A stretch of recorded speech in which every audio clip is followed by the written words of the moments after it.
오늘 보실 하나님의 말씀은 빌립보서 4장 6절과 7절입니다. 우리 한 목소리로 짧기 때문에 같이 봉독을 하겠습니다. 다 같이 시작.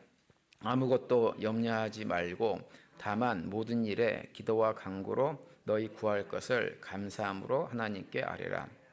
그리하면 모든 지각에 뛰어난 하나님의 평강이 그리스도 예수 안에서 너희 마음과 생각을 지키시리라. 아멘.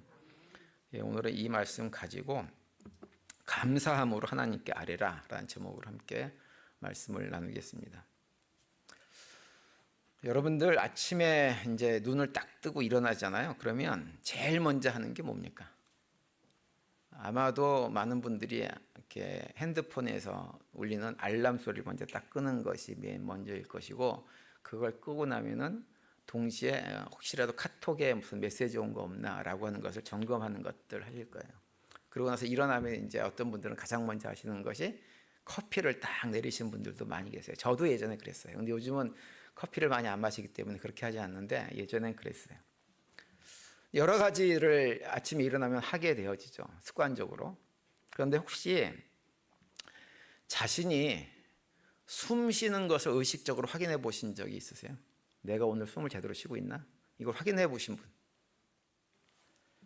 아마 그걸 확인해 보신 분들은 안 계실 거예요. 사실은 우리가 숨을 쉰다는 사실을 너무나 잘 알고 있지만 내가 숨을 쉬고 있다고 하는 것을 매번 그걸 확인하는 분들은 아무도 안 계십니다. 그런데 우리가 만약에 의식적으로 숨을 쉬고 있다가 어느 날 갑자기 숨이 딱 멎어지면 어떻게 될까요? 죽은 거죠. 그 순간부터는 아무것도 의미가 없어집니다. 우리의 모든 어떤 소유도, 가지고 있는 능력도, 지위도, 명예도, 또 우리의 꿈과 계획도, 이런 모든 것들이 다 의미가 없는 것이 되어져요. 근데 우리가 숨을 쉬고 있는 한, 우리가 숨을 의식하지는 못해도 숨을 쉬고 있다고 하면 아무런 문제가 없는 거예요. 그리고 우리가 숨을 쉬고 있다고 한다면 우리가 굳이 내가 숨을 쉬고 있나, 숨을 쉬고 있지 않나를 의식하든 안 하든 그것은 아무런 상관이 없는 것입니다. 중요하지 않습니다. 근데 우리가 육신이 숨을 쉴 때 그렇게 삶을 살아갈 수 있는 것처럼 우리의 영혼이 영적인 생명력을 유지하기 위해서 필수적으로 해야 되는 생명 활동이 있어요. 그것은 뭘까요? 바로 기도예요, 기도. 기도는 우리의 영적인 호흡 같은 거예요. 그런데 육신의 숨하고 영적인 호흡은 기도하고요, 이 굉장히 중요한 차이점이 한 가지 있습니다. 그건 뭐냐면 우리 육신의 숨은 내가 의식하지 않아도 자동적으로 계속 쉬어져요. 그게 끊어지면 죽는 거기 때문에 그냥 내가 살아있는 한 의식하지 않아도 계속 쉬어집니다. 그런데 기도는 그렇지 않다고 하는 거예요. 기도는 의식해서 하려고 하지 않으면, 신경 써서 스스로 기도 생활을 좀 해보려고 노력하지 않으면 금방 멈춰버리는 것이 기도 생활이에요. 그래서 우리는 육신의 생명을 위해서 숨을 쉬는 것은 신경 쓸 필요가 전혀 없지만 기도하는 것은 신경 써서 정기적으로 하려고 노력을 해야 됩니다.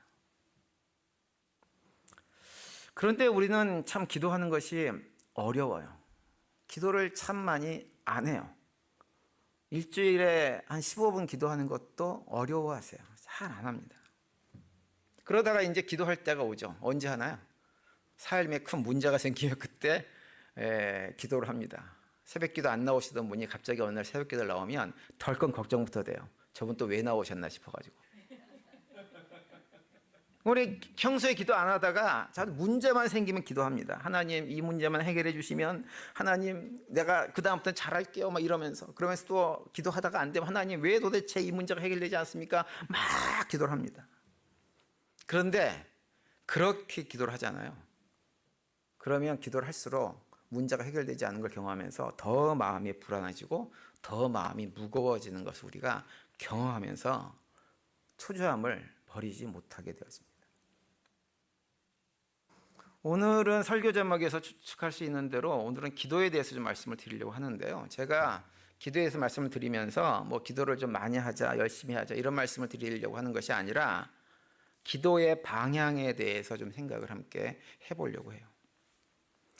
지난 주일에 우리가 데살로니가전서 5장 말씀을 살펴보면서 어떻게 우리가 항상 기뻐하고 범사에 감사하는 삶을 살아갈 수 있을지에 대해서 말씀을 드렸어요.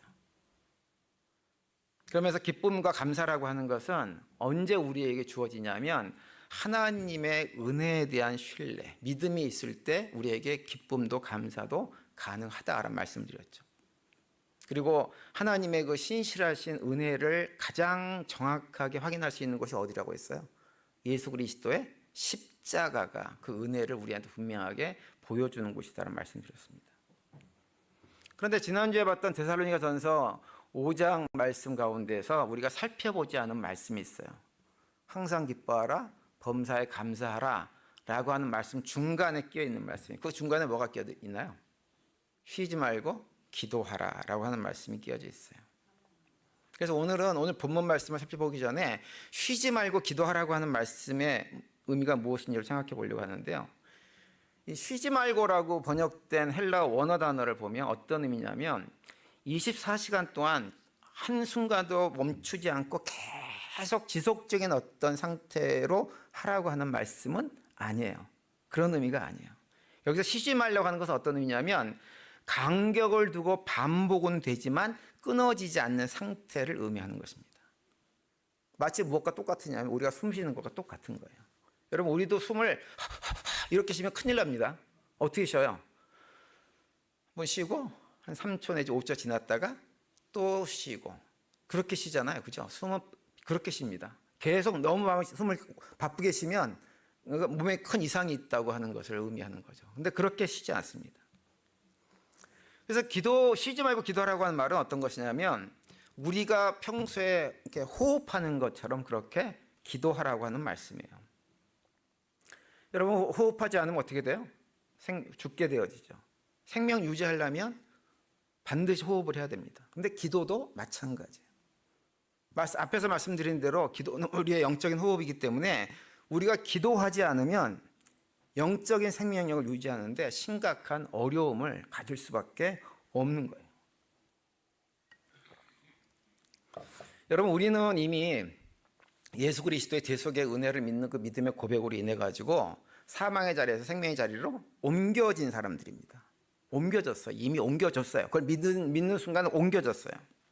그래서 생명을 가지고 살아가는 존재예요. 근데 문제는 뭐냐면 우리가 기도를 하지 않고 신앙생활을 하게 되어지면 생명의 자리에 있긴 있는데 어떻게 사느냐면 죽은 자처럼 삶을 살아가게 될 가능성이 굉장히 많습니다. 그래서 우리가 과거에 사망의 자리에 있으면서 타락한 본성에 이끌려가지고 인간적인 탐욕에 이끌려서 억지로 막 삶을 살아가던 그런 삶의 모습으로 영적으로는 마치 죽은 자처럼 살아가게 될 가능성이 굉장히 많아지는 거예요. 그래서 우리한테 쉬지 말고 기도하라고 말씀하는 거예요. 매일 못하더라도 하루 걸러서라도 또 하루 걸러서도 힘들면 일주일을 하더라도 기도의 시간을 정해놓고 쉬지 말고 꾸준하게 기도하는 습관을 가지라고 우리에게 말씀을 하고 있는 거예요. 그러면서 지난주에 말씀드린 대로 하나님이 우리에게 과거와 현재와 미래에 베풀어주실 그 은혜들을 신뢰하면서 기도 가운데 우리의 시선을 하나님께 고정하고 살아가는 것. 그럴 때 우리가 영적으로 건강하게 신앙생활을 할 수가 있는 것입니다. 그런 의미에서 쉬지 말고 기도하라고 말씀을 하고 있는 거예요. 그런데 이제 오늘은 쉬지 말고 기도하라고 하는 말씀의 의미에 대해서 한 가지 더 좀 깊이 생각을 해보려고 하는데요. 왜 하나님께서 쉬지 말고 기도하라고 말씀하시는가라고 하는 거예요. 여러분 왜 우리는 하나님을 신뢰하고 하나님의 은혜를 붙들고 하나님께 시선을 고정하고 기도하면서 삶을 살아야 됩니까? 왜 그래야 돼요? 물론 첫 번째 이유는 앞에서 말씀드린 대로 기도가 우리의 영혼의 호흡이기 때문에 그래요. 그것이 첫 번째 이유예요. 근데 그것만은 아니에요. 하나님께서 우리에게 쉬지 말고 기도하라고 말씀하신 또 다른 이유는 뭐냐면 우리가 살아가는 삶의 현장, 그 실존의 문제 때문에 그래요. 여러분 우리가 살아가는 삶의 자리는요 크던 작던 기도하지 않으면 안 되는 수많은 문제들로 가득한 곳이 우리의 삶의 자리입니다. 그래서 끊임없이 우리한테 이런저런 걱정, 근심, 불안, 염려들이 우리에게 다가오고 그런 것들로 가득 채워져 있어요. 그것을 밖으로 드러내는 사람이 있는 반면에 어떤 사람은 감추고 있는 요 차이일 뿐이지 우리 삶 가운데 그 누구도 그런 걱정, 근심, 염려가 없는 사람은 존재하지 않습니다. 그래서 우리가 뭐 많이 사용하는 표현 가운데 그런 얘기가 있죠. 산 넘어 산, 산 넘어 산, 그죠? 엎친 데 덮친 격이다라는 표현도 많이 쓰고 뭐 설상가상 이런 말도 굉장히 많이 사용합니다. 근데 우리가 살면서 이런 표현들을 일상에서 마치 진리인 것처럼 사용하고 있는 이유는 뭐냐면 우리의 삶이 실제로 그렇기 때문에 그런 거예요. 계속 문제가 찾아옵니다. 하나 해결되어지면 또 찾아오고 한 파도 지나가면 또 다른 파도 올라오고 이게 우리 인생이에요. 문제 없는 개인 없고 문제 없는 가정 없고요. 문제 없는 교회는 없어요. 멀리서 보니까 겉모습만 보니까 그럴듯해 보이지만 가까이 들어가서 자세히 보면 모든 가정에 모든 개인의 모든 교회에 다 문제가 있습니다. 그리고 그런 문제들이 해결될 가능성이 굉장히 많은 문제들이 있는 게 아니라 해결될 가능성이 별로 없어 보이는 문제들이 훨씬 더 많은 것이 우리의 현실입니다. 그래서 우리는 어쩔 수 없이 걱정, 근심, 염려를 달고 살 수밖에 없는 거예요. 그래서 전도서 23장 같은 데 보면 전도자가 어떤 얘기를 하냐면 평생에 그가 하는 일이 괴로움과 슬픔뿐이고 밤에도 그의 마음이 편히 쉬지 못하니 이렇게 얘기합니다. 평생 살아갈 때 하는 일이 다 무엇이라는 거예요? 괴로움과 슬픔뿐이 없다는 거예요. 밤에도 쉼을 제대로 누리지 못하고 삶을 살아갑니다. 그것이 우리 인생이라고 하는 거죠. 나름대로 뭔가 열심히 하긴 해요. 하긴 하지만 그 내용을 자세히 보면 다 근심과 슬픔과 괴로움 뿐이라고 하는 것이 전도서에서 우리에게 말씀해 주시는 우리 인생의 실존입니다. 그리고 욥기 14장 1절은 또 이렇게 우리에게 말씀을 하고 있어요. 이 여인에게서 태어난 사람은 생애가 짧고 걱정이 가득하며 이렇게 얘기합니다. 여러분 우리 인생이라고 하는 것이 길다면 길고 짧다면 짧죠. 근데 영겁의 관점에서 보면 굉장히 짧은 시간이잖아요. 우리 인생이라고 자체가. 그죠? 우주의 나이 뭐 수억 년이라고 그러는데 우리 인생 겨우 많이 살아봤다 100살 아니에요. 아무것도 아니에요. 그런데 그 짧은 인생에 가득한 것이 무엇이냐? 욥기의 말씀에 의하면 걱정과 괴로움뿐이 없다고 하는 거예요. 이게 우리의 피할 수 없는 우리의 인생의 실체입니다. 그래서 우리 인생은 크던 작던 쉬지 않고 기도하지 않으면 안 되는 수많은 문제들로 가득 찬 곳입니다. 그래서 쉬지 말고 기도하라고 하는 거예요. 그런데 오늘 우리가 읽은 본문에 보면 우리가 그렇게 쉬지 말고 기도할 때 반드시 해야 될 것, 잊지 말아야 될 것에 대해서 말씀을 해주고 있어요. 6절에 보시면 이렇게 말씀합니다. 아무것도 염려하지 말고 다만 모든 일에 기도와 간구로 너희 구할 것을 감사함으로 하나님께 아뢰라 이렇게 말씀하세요. 사도 바울은 뭐라고 얘기하냐면 아무것도 염려하지 말고라고 말씀하세요. 말씀드린 대로 인생은 염려로 가득 찬 곳입니다. 그런데 사도 바울은 뭐라고 그러냐면 아무것도 염려하지 말아라. 아무것도라고 하는 말은 뭐냐? 큰 염려든 작은 염려든 어떤 염려든지 상관하지 말고 염려하지 말라고 하는 거예요. 여러분 우리가 실제로 기도할 때는 염려가 가득 차가지고 기도합니다. 내 개인의 건강이 염려돼서 자녀들이 염려돼서 내 사업장이 염려돼서 온갖 염려를 가지고 기도를 하는데 사도 바울은 뭐라 그러냐면 아무것도 염려하지 말라 말씀하세요. 그러면서 거기서 한 걸음 더 나가서 6절 끝에 뭐라고 말씀하시냐면 구할 것을 감사함으로 하나님께 아뢰라 또 여기까지 얘기합니다. 염려해서 기도하는데 염려하지 말라고 하고 아무것도 문제가 해결된 것이 없는데 먼저 감사함으로 하나님께 아뢰라 이렇게 말씀을 하시는 거예요. 그래서 성경 읽다가 이런 얘기 이렇게 들으면 짜증나지 않으세요? 아니야, 문제가 해결돼서 문제가 해결되고 내가 나한테 좋은 게 와야 뭐 감사하지 아무것도 해결된 것도 없구만 감사하라고 짜증나네 뭐 이런 마음이 생각 들지 않으세요? 근데 우리의 그런 반응과 달리 성경은 우리한테 뭐라 그러냐면 염려가 사라졌을 때 감사하라고 말하지 않습니다. 염려가 있어도 감사하라 이렇게 말씀해요. 여러분 왜 이렇게 얘기할까요? 이렇게 말씀하신 이유가 뭘까요? 그냥 무작정 어거지로 막 이렇게 하라고 하는 거예요? 그게 아니에요. 하나님께서 우리한테 이렇게 말씀하신 이유는 뭐냐면 감사가 염려를 이기기 때문에 이렇게 말씀하시는 거예요. 감사하고 염려는요 반비례 관계예요. 우리 마음에 염려가 차오르면요 뭐가 사라져요? 감사는 사라지게 돼 있어요. 빠지게 돼 있어요. 그런데 감사가 차오르잖아요. 그러면 염려가 사라지게 됩니다. 여러분, 염려라고 하는 것은 단순하게 우리가 어떤 감정, 느낌이 아니에요. 그건 뭐냐 하면 미래의 문제를 내가 붙들고 내가 통제하려고 하는 교만한 마음에서 나온 것이 뭐냐면 염려예요. 그런데 우리가 교만하게 그런 생각을 해도 우리가 가진 능력이 충분하면 걱정하고 염려하지 않습니다.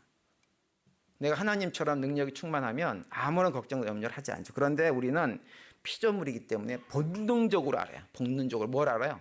나에게는 통제할 힘이 없다는 것을 본능적으로 알고 있어요. 그래서 걱정하고 염려하고 불안해하고 어떤 경우는 공포를 느낄 수밖에 없는 거예요. 그럼 반대로 감사는요, 무엇이냐면 하나님에 대한 신뢰에서 오는 것이 감사예요. 그러니까 감사는 지난주에도 얘기했지만 신앙 고백이에요. 이미 받은 은혜를 기억하고 인정하면서 여러 가지 문제 앞에 직면해 있을 때 현재 내 삶 가운데서 여전히 일하고 계실 그 하나님을 신뢰할 때 뭐가 가능해요? 감사가 가능한 거예요. 그 신뢰가 가운데 앞으로 내 삶에 일어나는 모든 문제들을 다 내 삶의 주인 대신 하나님께 맡기겠다라고 신앙 고백하는 것이 바로 감사란 말이에요. 감사. 그래서 감사 없이 기도를 하면 감사하면서도 불안할 수밖에 없어요. 하나님 이 문제 해결해 주세요라고 기도했는데 마음은 더 무거워요. 왜냐하면 기도를 하면서도 하나님을 신뢰하지 않고 여전히 결과는 내가 붙들고 있는 거예요. 하나님을 어떻게 취급하느냐? 하나님은 옆에서 그냥 조금 거들어 주시는 분 정도로 취급을 하고 여전히 이 문제를 해결하려고 하는 주체는 납니다. 내 힘과 내 능력으로 해결한다고 생각을 하니까 뭐가 덮쳐와요? 걱정과 염려가 덮쳐올 수밖에 없는 거예요. 왜? 내가 해결할 수 있는 능력이 없다는 것을 너무 잘 알거든요. 스스로. 그런데 감사는 하나님, 이 문제의 주인도 하나님이십니다 라고 하는 믿음의 고백이기 때문에 감사로 기도하게 되어지면 기도의 방향이 이제는 달라지게 되는 거예요. 더 이상 기도하면서 하나님께 염려, 걱정, 불안, 걱정, 근심 같은 것들을 그냥 그 목록대로 쭉 나열하는 이런 기도를 하는 것으로 끝나지 않아요. 그럼 목록을 나열하는 것으로 끝나지 않고 어떻게 하느냐? 내 앞에 닥쳐올 모든 문제를 온전히 맡기는 행위로 우리의 기도의 방향이 전환되는 거죠. 그렇게 우리의 기도를 하게 되어지면 더 이상 걱정, 염려, 근심, 불안 같은 것들은 우리의 삶을 짓누르지 않습니다. 삶의 가운데서 그런 문제가 사라지진 않아요. 사라지진 않지만 내가 하나님께 그 문제를 맡길 수 있는 믿음의 고백으로 기도를 하게 되어지면 그것이 우리를 짓누르지 않게 되어집니다. 그래서 우리가 감사함으로 기도하면서 하나님 아무것도 지금 해결된 것이 없지만 이미 주셨던 모든 은혜들을 되새겨 보니 앞으로 주님께서 책임져 주실 것이라고 저는 믿습니다 라고 기도를 하면 어떻게 되느냐? 염려가 확 꺾여버리는 거예요. 그래서 우리가 감사로 기도하게 되어지면 더 이상 우리는 걱정, 근심, 불안에 매여서 끌려다니는 삶을 살지를 않게 되어지는 것입니다. 그래서 오늘 본문 7절에 우리한테 이렇게 말씀을 해주세요. 그리하면 모든 지각에 뛰어난 하나님의 평강이 그리스도 예수 안에서 너희 마음과 생각을 지키시리라 이렇게 말씀하세요. 여기서 그리하면이라고 하는 것은 무슨 뜻이에요? 우리가 감사함으로 기도하면이라고 하는 말이에요. 우리가 감사함으로 기도하면 우리에게 반드시 찾아오는 것이 있다고 하는 거예요. 그것이 뭐예요? 하나님의 평강이 우리를 찾아온다고 하는 거예요. 다시 말하면 우리가 감사함으로 기도하면 비록 문제가 여전히 해결되지 않은 상태임에도 불구하고 우리의 마음만큼은 하나님이 먼저 평온으로 우리를 채워주시고 해결해 주신다고 하는 거죠. 여러분, 이게 굉장히 중요한 일입니다. 여러분, 우리가 인생을 살아가면서 여러 가지 많은 문제들을 선택하고 결정을 할 때 우리 마음에 걱정, 근심, 염려, 불안이 가득한 상태에서 결정하는 것과 마음의 평온을 유지하면서 그 상태에서 뭔가 결정할 때 완전히 다른 결과를 가져올 때가 굉장히 많이 있습니다. 걱정과 두려움을 가지고 선택을 하게 되어지면 잘못된 선택과 잘못된 판단을 할 가능성이 굉장히 많이 있어요. 예전에도 한번 말씀을 드렸지만 최근에 한국도 그렇고 미국도 그렇고 교회가 사회로부터 지탄을 많이 받습니다. 그런데 그런 지탄들이 사회가 교회를 잘 모르고 교회를 오해해서 하는 지탄이 아니고요. 교회가 스스로 교회답지 않아서 받는 지탄이 거의 대부분이에요. 교회가 교회답지 않은 선택들을 너무 많이 합니다. 그리고 그런 교회의 잘못된 선택 가운데 그 중심에 공통된 동기가 있어요. 그건 뭐냐 하면 바로 두려움이에요. 두려움. 왜냐하면 교회가 점점 이 사회에서 힘을 잃어가고 있다는 사실, 그런 사실이 여러 데이터를 통해서 통계적으로 지금 확인되기 때문에 그래요. 그래서 교회가 요즘은 예전처럼 사회로부터 존중도 받지 못하고 영향력도 줄어들고 교회의 미래도 점점점 불확실해집니다. 제가 오늘 아침에 본 기사 가운데 하나는요, 2026년 한 해 동안에요, 한국에 신학교 20개가 사라질 가능성이 있대요. 왜 사라질까요? 학생이 없어서. 미국도 마찬가지예요. 미국 요즘 우리 미국 장로교에 속한 신학교 가면요, 목회하겠다고 신학교에 들어온 학생들이 거의 없습니다. 그게 현실이에요.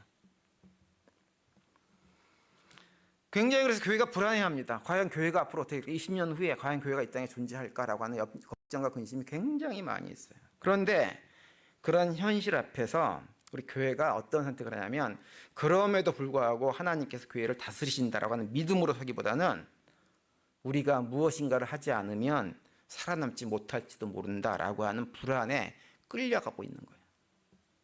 그러다 보니까 어떤 결과가 오느냐, 복음을 붙드는 대신에 권력에 의지합니다. 정치 권력을 의지해가지고 문제 해결해 보려고 정치 권력과 결탈하는 거예요.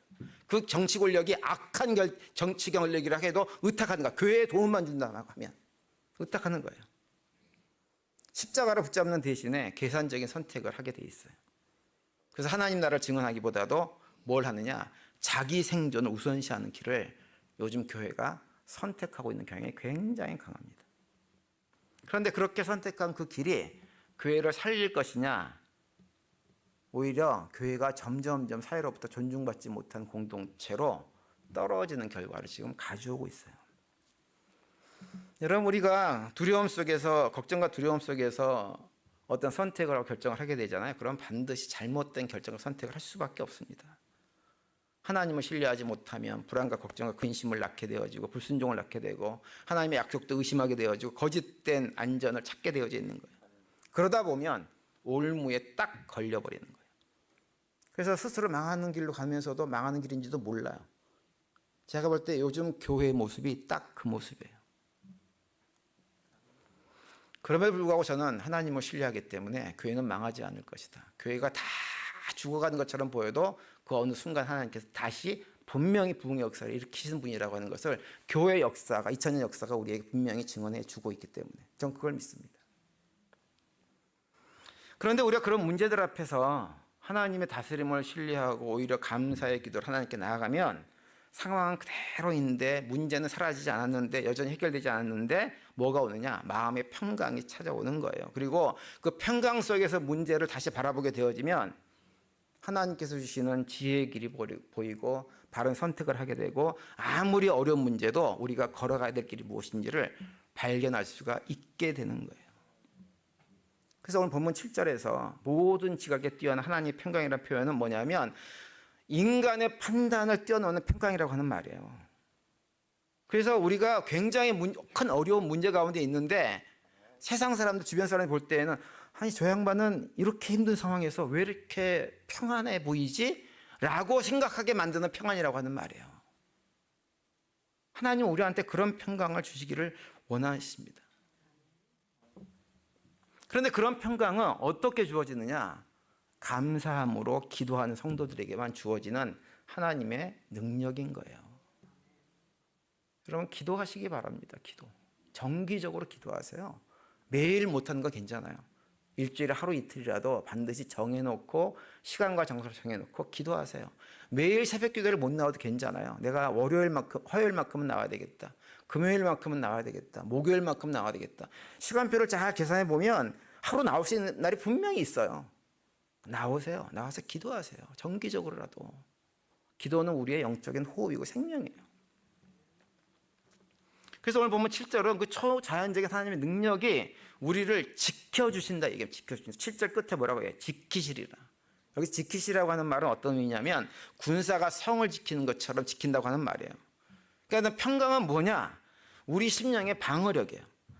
평강이 우리의 마음을 지킬 때 염려, 걱정, 근심의 화살을 우리를 결코 뚫지 못합니다.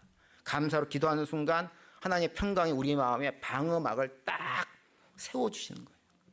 그러면 불안이 우리 마음에 들어오지 못하고요. 두려움이 통과하지 못하고 설사 염려가 좀 침략을 한다고 하더라도 그것이 결코 오래 머물지 못합니다. 그래서 우리가 감사함으로 기도를 하면 하나님께 주시는 그런 특별한 은혜들을 경험하면서 살 수가 있게 되는 거예요. 전 우리 교회 성도님들이 감사함으로 하나님께 기도하시면서 하나님께 주시는 그 초자연적인 평강을 누리는 삶을 살아갈 수 있게 되기를 간절히 바랍니다. 여러분, 우리는 종종 어떤 기도도 하냐면 하나님께서 제 삶에 임재해 주시고 저의 삶을 주관해 주세요, 이런 기도를 많이 해요. 그런데 성경은 우리에게 뭘 가르치냐면 하나님은 감사하는 자 안에 임하신다, 이렇게 우리에게 말씀을 해주고 있어요. 시편 100편 4절 보시면 이렇게 말씀합니다. 감사함으로 그의 문에 들어가며 찬송함으로 그의 궁정에 들어가서 그에게 감사하며 그의 이름을 송축할지어다, 이렇게 말씀하세요. 우리가 하나님 앞에 나아가는 것, 그래서 하나님과 함께 되는 것은 무엇으로 시작하냐면 감사로 시작된다고 하는 거예요. 감사가 사라지면 늘 하나님이 우리에게 보이는 것이 아니라 두렵고 떨리는 눈앞에 보이는 상황만 보이게 되어집니다. 그러면 염려가 끊임없이 자라나는 거예요. 그런데 감사는 우리의 마음의 방향을 하나님께로 옮기기 때문에 감사하는 순간 하나님과 함께 하게 되어져 있어요. 그래서 감사는 하나님께 들어가는 문이기도 하고 하나님의 임재 통로이기도 하고, 그 감사가 있으면 하나님께서 우리 삶 속에 임재하셔가지고 그분이 임재하시면 평강이 있고 평강이 있으면 또 다른 감사로 풍성한 삶을 계속 살아가게 될 수 있는 거예요. 그러면 우리의 마음의 감정들, 시선들은 다시 건강하게 회복되어집니다. 문제가 커질수록 하나님이 작게 보이는 것이 아니라 감사로 기도할수록 하나님은 더 크게 보이는 거예요. 더 크게. 이것이 감사로 기도드리는 기도의 능력인 거예요. 그래서 그런 기도를 하게 되어지면 문제보다 더 크신 하나님에 대한 고백, 상황보다 더 크신 하나님에 대한 고백, 두려움보다 더 크신 하나님에 대한 고백, 고난보다 더 크신 하나님에 대한 고백, 이 고백이 감사의 기도를 통해서 자라나게 되어집니다. 그러면 믿음의 용사가 되어지는 거예요. 저는 우리 성도님들이 그런 믿음의 용사로 삶을 살아갈 수 있게 되길 바랍니다. 삶이 얼마나 힘들고 어렵습니까? 근데 어떻게 어떤 깡다구로 혼자서 이렇게 문제를 해결하겠다고 덤비는지 내가 알 수가 없어요. 그러지 마세요. 우리에게 힘과 능력이 되신 하나님께서 우리 함께 하시고 계시는데 왜 무엇 때문에 그분을 도외시하고 내 힘과 능력으로 내가 문제 해결하겠다고 안간힘을 쓰면서 삶을 살아가시느냐 말이에요. 전 목회가 아무리 힘들어도요 걱정을 하지 않는 사람이에요. 왜냐하면 목회는 어차피 제가 하는 게 아니거든요. 제가 우리 교회 담임 목사라는 이름으로 있지만 우리 교회 담임 목사는 제가 아니에요. 누구예요? 우리 예수님이 담임 목사님이에요. 그분이 알아서 하실 거예요. 저는 제가 할 수 있는 능력 범위 안에서 그냥 최선을 다할 뿐이에요. 그 안에서 안 되는 건 안 되는 거고 되는 건 되는 거예요. 하나님께서 되게 하시는 건 되는 것이고 안 되는 건 안 되는 거예요. 그뿐이에요. 그래서 걱정하지 않습니다. 말씀을 마무리하면서 다시 한번 강조해드리고 싶은 것은 뭐냐면 감사는 기도의 문이고 열쇠라는 사실이에요. 그리고 감사의 기도는 우리에게 평강을 가져온다는 사실을 다시 한번 말씀을 드립니다. 그리고 우리가 감사로 기도할 때 하나님의 임재를 경험하고 하나님의 임재 가운데 세상은 알 수 없는 평강을 누리는 삶을 산다는 사실을 잊지 마시길 바랍니다. 2026년도 한 해 동안에 우리 성도님들의 삶의 자리에 감사가 기도의 언어가 되어지고 감사가 기도의 능력이 되는 복된 한 해가 될 수 있게 되기를 간절히 바랍니다. 그래서 하나님의 그 초자연적인 평강이 우리의 마음과 생각을 지키심으로 해서 평강 속에 감사가 넘쳐나고 감사가 넘쳐남으로 평강이 더 풍성해지는 복된 삶을 살아가는 올 한 해가 되시기를 간절히 축원을 드립니다. 이 시간 말씀을 기억하시면서 함께 기도하는 시간 가지겠는데요.